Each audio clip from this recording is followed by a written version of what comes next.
It started quietly. A long freight train carrying tanks, trucks, and fuel was rumbling through the Russian countryside. For hours it moved without interruption, another shipment heading toward the front. And then, without warning, everything changed. An explosion ripped through the rail line. Fire, smoke, and confusion followed. Within minutes, one of Russia's key military supply routes was in ruins. This wasn't just a random accident. It was a calculated strike, a message that Ukraine is now going after the arteries that keep Russia's war machine alive. A sudden strike that shocked the system. Over the weekend of October 20th, reports began to emerge of a powerful blast between Pskov and Saint Petersburg, a major rail corridor linking Russia's western military hubs with its frontline forces. Local authorities first described it as a technical malfunction, but satellite images, video clips, and open-source intelligence quickly told a different story. A section of track destroyed, a freight train on fire, and emergency teams rushing to contain the damage. Mobile internet was reportedly cut across the area.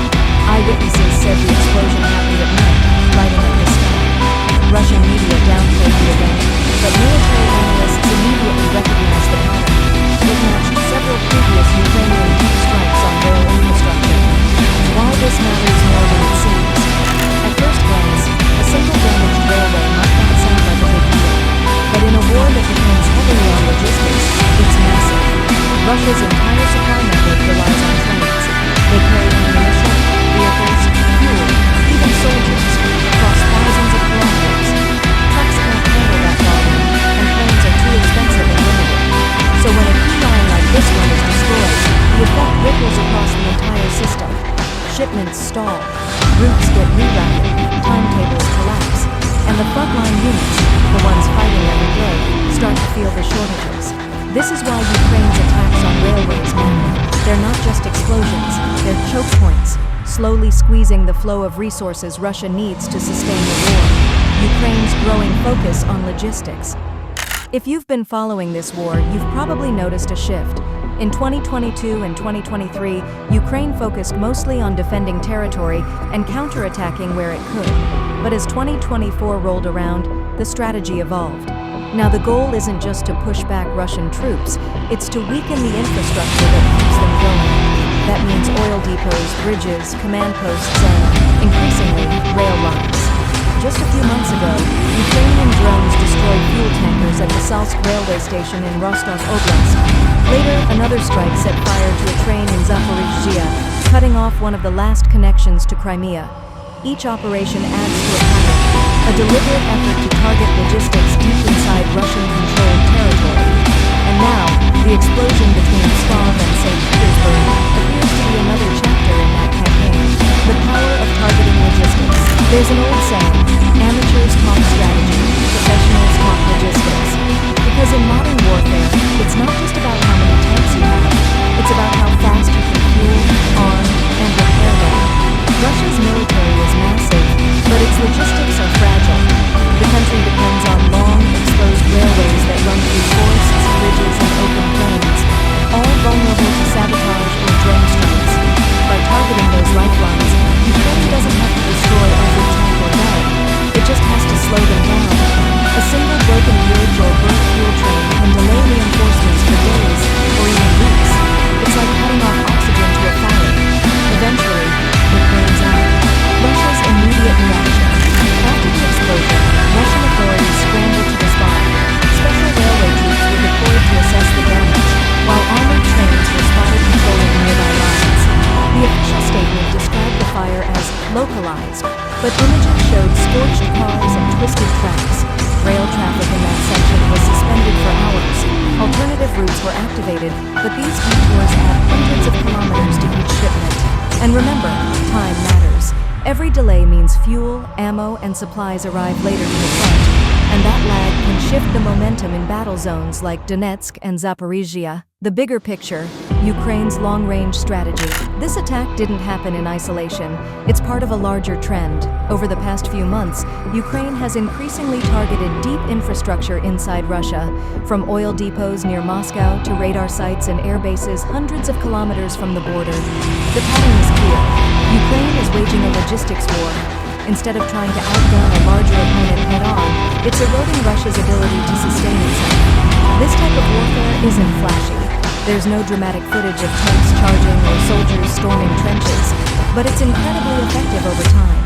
Every disrupted rail line means less fuel, fewer shells, slower operations. And in modern warfare, tempo, the speed at which you can move and react, is everything. Russia's countermeasures and growing costs. To counter this, Russia has started increasing railway security across multiple regions. Surveillance drones now control critical stretches of track. Repair teams are on standby.